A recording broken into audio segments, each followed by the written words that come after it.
အားလုံးပဲမင်္ဂလာပါကျွန်တော်အခုရောက်နေတဲ့နေရာကတော့မာတရာကွန်ချီဆိုတဲ့နေရာပေါ့နော်သူကမက်စကန်မြို့ထဲမှာခရိုင်လေးတစ်ခုကိုရောက်နေတာဒီနေရာတော့မပြောပြခင်ဒီနေရာဘာလို့လဲမသိဘူးဗျာဒီကဖျားပွဲအိမ်လိုစီးနေတာကားတွေဆိုရတဲ့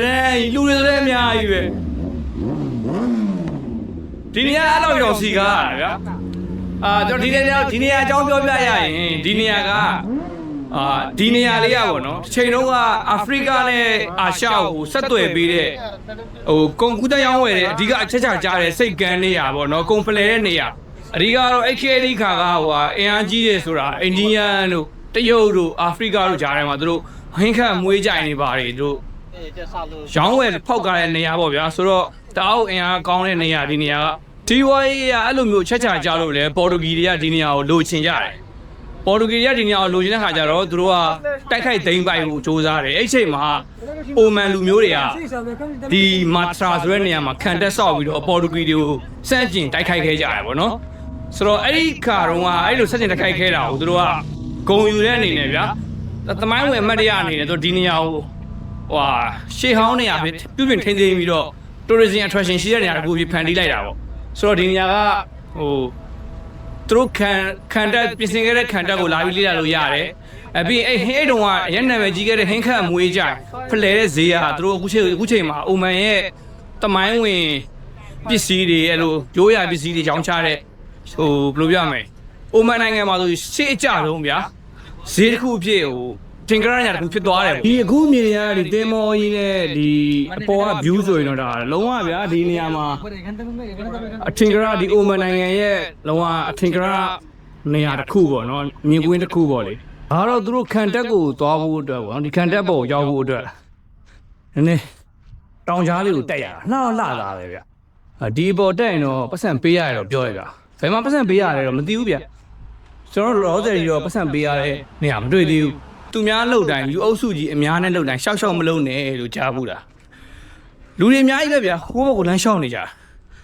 ကျွန်တော်ဟာဘာလဲပေါ့သူတို့သွားနေကြတာပဲသူလိုက်သွားကျွန်တော်ဘာမှမသိဘူးနော်ကျွန်တော်ရောက်သွားပြီးလည်းကျွန်တော်ဝေးရောက်သွားပြီးကျွန်တော်မေးကြည့်တာ close maybe there ဟာနေကျွန်တော်တော်ဝေးလျှောက်ပြီးတော့ဘယ်မှမပြောတော့ကျွန်တော်အဲ့ရလူမေးတော့ခက်တာအကုန်လုံးကအင်္ဂလိပ်စကားကောင်းမပြောတတ်ဘူးဗျာအဲ့မှာတိုင်ပတ်နောက်လူငယ်လေးတွေတော့မေးကြည့်တော့မှ brother အဲ့မှာဘာရှိရလဲဘာမှမရှိဘူးဟာဆိုဒီလိုအုပ်ပဲသွားနေကြရတယ်ဒီလိုပဲသက်သက်မသွားနေကြတာလေဟောဗျာကျွန်တော်ဒီခံတက်ပေါ်တက်ကြည့်ရှင်တာကျွန်တော်ခုလက်မှတ်လေးဝယ်လိုက်အောင် hello I would like to get ticket for there can I get some discount ကျွန်တော်ခုနဗီဒီယိုရိုက်ပြီးတော့ record မလုပ်ထားလိုက်ဘူးကျွန်တော်ခုနောက်ဆုံးဒီခံတက်ပေါ်ရောက်ပြီပေါ့ဗျာဒီမှာကျွန်တော်နောက်ကျသွားတဲ့အတွက်လေကျွန်တော် discount မေးကြည့်လိုက်တာခက်တိနဲ့ brother လို့မင်းငါ့ကို discount လေးပေးမလားလို့သူဘာလို့လဲငါနောက်ကျသွားပြီလေလို့မှောင်နေပြီလို့အရာပြဿနာမရှိဘူးလေဆိုပြီးတော့ပုံမှန်ဆိုရင်3ချက်ဗျာ80 30လောက်ပေးရမှာကျွန်တော်ခုဟိုဟာပဲပေးရတယ်စုပေါင်း0.3တစ်ချက်တော့မပြည့်ဘူး discount လေးရခဲ့တယ်ပေါ့ဗျာမောင်းနေပြီအပြင်မှာတော့လှပတာတွေမြင်ရတယ်ဆိုပေမဲ့လေ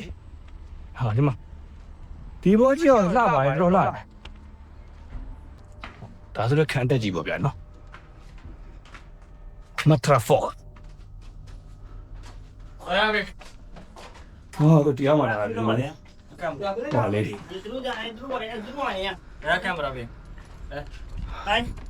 Hey, how are you? How are you? Good. Where are you from? How do you think, guys, please? I love Pakistan. I love Pakistan. But I'm not Pakistan. I love Pakistan. Okay. Where are you from? Thailand. No, Myanmar. Huh? Myanmar. Myanmar where? It's near the Thailand and middle of the Thailand and India. Thailand and India middle. Yeah. Huh? Where are you from? Pakistan. Not Indian. That's why you don't know it. Oh, good. Okay. Have a great day.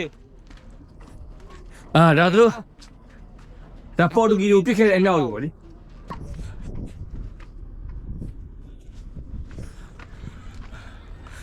အေးပေါ့လေနော်ဒီနေရာကလည်းခံတက်ဆောက်ဖို့လေတကယ်ကောင်းတဲ့နေရာ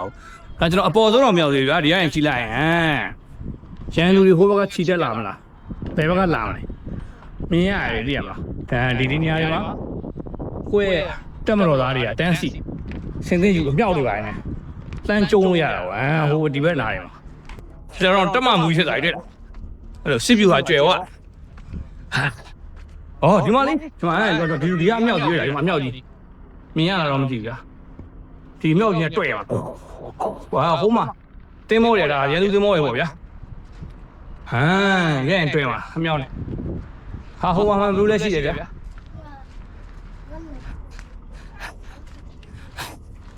ဟာသူများကြည့်နေကြရဗျာသူများရှိရင်ကျွန်တော်မကြည့်သေးဘူးကျွန်တော်နောက်ကျမှရောက်တဲ့ကောင်ဆိုတော့ဘော်လေးနဲ့တက်ကြည့်လိုက်အောင်ဟာအတက်ကြီးokay this is final destination okay so ဒါတော့အမြင့်ဆုံးပေါ့ဗျာကျွန်တော်နောက်ကျသွားတာဗျာပုံမှန်ဆိုရင်တော့ဒါဒီຢာတွေကနှိမ့်ကင်းဘက်ဆိုရင်လုံးဝသားတဲ့နေရာတွေပေါ့လေဒီကတော့ဒီခံတက်ကြီးဖြစ်ပေါ်လာတာသူကပေါ်တူဂီတွေကိုစန့်ကျင်တိုက်ခိုက်ဘူးလားသိလားပေါ်တူဂီတွေကဒီစိတ်ကန်းမြို့ကိုလိုချင်တာဒီကုံသွဲတဲ့မြို့ကိုလိုချင်တာ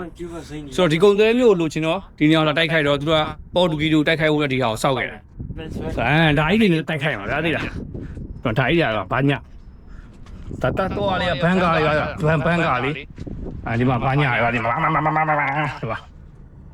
စိတ်ဟောင်းများတတ်ဘရိတ်တွေပါလားဟာအမြောက်ကလည်းဘရိတ်ပါဆိုတော့ okay ဒါကြီးတွေနဲ့ပြင်းရပါလေဒါတော့တကယ်သုံးရတာဟုတ်ရလားမသိပါဘူးဗျာမီးပဲကြောက်ဆိုအမြင်ကတော့ကြောက်တယ်ဟာဒီမှာလေတကယ်သုံးရတာဟုတ်မဟုတ်ကျွန်တော်လည်းမသိဘူးအဲ့ဘယ်ကတော့ချိန်ပြီးကြည့်လိုက်ရအောင်ဒီလောက်အသေးဘူးဘယ်သူကပြစ်လိုက်ဒီမှာချိန်တဲ့ဟာဒီမှာဟာဟုတ်တယ်ဒီဟာချိန်တာမမြင်ရလားဒီကရင်ချိန်တာဗျာဒီကရင်ချိန်ပြီးတော့တယောက်ကချိန်တယောက်ကပြုတ်ပြရတဲ့ဘောမှာရှိတယ်ဗျာသိလားဟာဒီမှာဘာညာလေးသိပါအမလေးit's fit ဟာဒီမှာဒီကနေပြီးတော့bro mayday ဒီနေရာကလေတကယ်တမ်းကြောက်လေနှိမ့်ကင်းဘက်လိုက်တအားလာမှာဟုတ်အမြင့်ပဲဗျာဟိုဘက်မှာတောင်တန်းတွေရဲ့အောက်ခြေမှာဟိုကြည့်လိုက်ဒီမှာကြည့်လိုက်လူနေအိမ်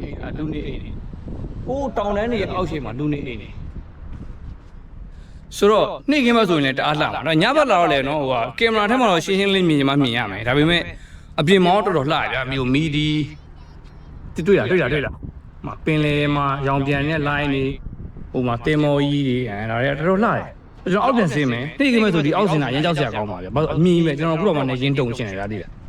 ကျွန်တော်အမြင့်ကြောက်တယ်လို့ကျွန်တော်ပြောတာပဲအမြင့်ကြောက်အောက်မလေးအမျောကိမယ်နော်ဆိုဒါမှဒါအစ်အမျောကိမယ်နော်ကျွန်တော်က air feeling ကိုတိတ်ကြော်ကောက်တာကြိုက်တာဟုတ်ကြောက်ဒီမှာလေရန်သူကြည့်ပဲမှန်ဘလူးတွေပါညာပေါ့ဗျာသိလားတော့ကြည့်မယ်ပိတ်ထားတာဘာမှလည်းမလုပ်ဖိတ်တာဒါဖိတ်ကြီးလားမသိဘူး please insert ကွာဒါကိုကြည့်ရှင်လကားတော့မရဘူးကွိုင်းလေးထဲမှာရပါခက်တာကျွန်တော်ကဒီအိုမန်ဝင်မရှိဘူးကျွန်တော် coffee shop ရှိတယ်ပုံမှန်ဆိုရင်ဒီအပေါ်တက်ဖို့80 30မြန်မာငွေ3000ခွဲနီးပါတော့ပေး35ကျပ်နီးပါတော့ပေးရတယ်ဒါပေမဲ့ကျွန်တော်ကနောက်ကျသွားပြီလေလုံးဝမှောင်သွားပြီဆိုတော့ discount နဲ့ရခဲ့တယ်ကျွန်တော်ဈေးကိုလိုက်ပြပြဒါကတော့သူတို့ရိုးရ Arabic အိုမန်လူမျိုးတွေအမှုပညာပေါ့လေ sorry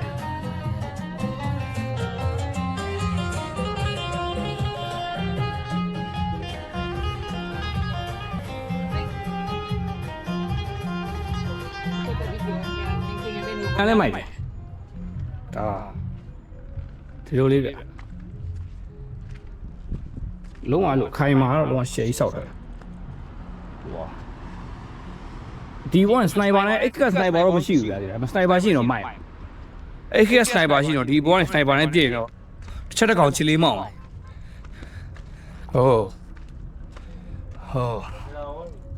wow sorry brother what is this ကြောက်ဆရာကြီးဗျဒီခံတဲ့အဟောင်းကြီးဒါသူတို့အိုမန်နိုင်ငံရောက်သွားတဲ့ချိန်မှာ tourism တွေကို attraction လုပ်တဲ့ပတ်စံယူပြီးတော့လာရောက်လေ့လာဖို့အတွက်လေပတ်ဖို့အတွက်နေရာတစ်ခုဖြစ်သွားတယ်ကျွန်တော်မြန်မာနိုင်ငံမှာရှိကြည့်ပါလားဒါအတွဲတွေချင်းတွေးလို့လေဒီမလား I love you ပိုးလို့မြင့်လို့သိရမလားအဲ့လိုမျိုးဒီမှာငါတို့တွေချိန်တွေ့ခဲ့ကြတယ်ဒီတောင်ပေါ်9ရက်နေ့ရောက်ခဲ့သည်လို့ပေါ့အဲ့လိုဆိုင်နဲ့ပြေသွားမှာပုံမှန်ဆိုရင်ဒီခံတက်ကိုလာတဲ့ဘလော့ကလူတော်များများကနေ့ဘက်ဒီညနေဘက်နေဝင်စည်းစာလေးလာရကြတာများတယ်ဆိုတော့ညဘက်လိုက်လာတိတ်မရှိတော့ဘူးဟိုသူတစ်ဖြစ်တော့ဘလော့ရိုက်မဲ့သူလည်းမလာတော့ဘူးဆိုတော့ဒါပထမဆုံးညဘက်ရိုက်တဲ့ခံတက်ဘလော့ဖြစ်ကောင်းဖြစ်နိုင်တယ်မတူညီတဲ့အမြင်လေးမှာအားလုံးပဲပျော်ရွှင်သဘောကျကြပါဒီဘက်ကျွန်တော် discount ပေးလိုက်တာကြာဒါပေမဲ့ discount ကတော့ပေးလိုက်တယ်ဒါပေမဲ့သူကျွန်တော်ကလေးအနေနဲ့ဘာလဲကလေးဈေးနဲ့ပေးတက်ခွင့်ပြုလိုက်တာဗျာဒါ 2.2 နဲ့ပုံမှန်ဆို 3.3 နဲ့နော်အဲ့ဒါကိုဟာတော့နှုတ်နေတာဟာမုတ်စိတ်ငွေနှခမ်းငွေမေးတော့မေးရသေးဘူး Where you from? My from Bangladesh. Bangladesh. Nice to see you. I love Bangladesh. Bangladesh. I love you. ဟောလေကြိုက်ရီပွဲစီကြတာလူတွေကရှိုးလိုက်တော့အများကြီးပဲကျွန်တော်ဒီနေရာကိုရောက်လာတော့လေကျွန်တော်ဟိုသတိရသွားတယ်ဟောလေကျွန်တော်ရဲ့အရည်ချင်းတွေတစ်ခုကိုဘာလို့လဲဘာရှာလဲကိုကြီးတို့မာကြီးတို့အေးပြန်လာဆောင်ယူတော့လားစောကြည့်စီရတယ်ဒီမီလုံးလေးတွေရောလေဒီလားအဲ့ဒါဒီမှာထင်ကြရလို့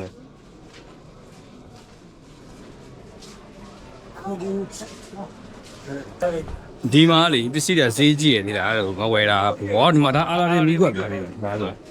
ပုတ်လိုက်ချင်းကြီးတော့ထွက်တယ်အားလာတဲ့မီးခွက်ဒါဆိုရဲဒါရှိုးရဓာတ်တယ်